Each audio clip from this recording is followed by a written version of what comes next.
आता आपण फोडणीमध्ये मीठ टाकूया, कारण की मिठानं टमाटर थोडंसं विरघळतं. तुम्ही बघू शकता आपली फोडणी तयार झालेली आहे. त्याच्यामध्ये मी आता मसाले ॲड करते. घरचा मसाला टाकूया 2.5 चमचे.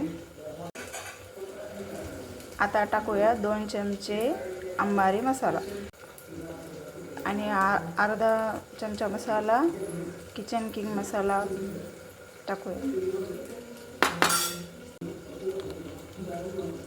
आणि थोडासा बिर्याणी मसाला टाकूया आणि थोडंसं थोडीशी चुटकी धने जिऱ्याचा कुट्टा टाकूया.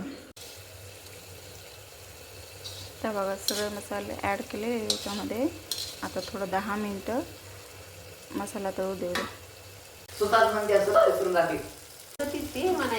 तुम्ही बघू शकता आपला मसाला छान तळून झालेला आहे. आपण आता याच्यामध्ये भिजू घातलेले तांदूळ टाकूया. तुम्ही बघू शकता याच्यामध्ये मी तांदूळ टाकलेले आहेत.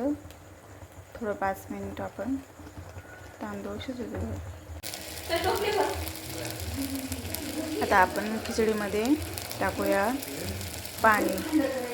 2 वाट्या घेतले होते आपण तांदूळ, त्यासाठी 3 ग्लास पाणी टाकूया.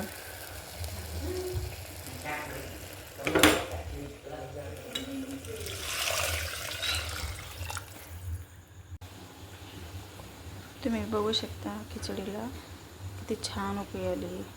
आता आपण झाकण लावूया.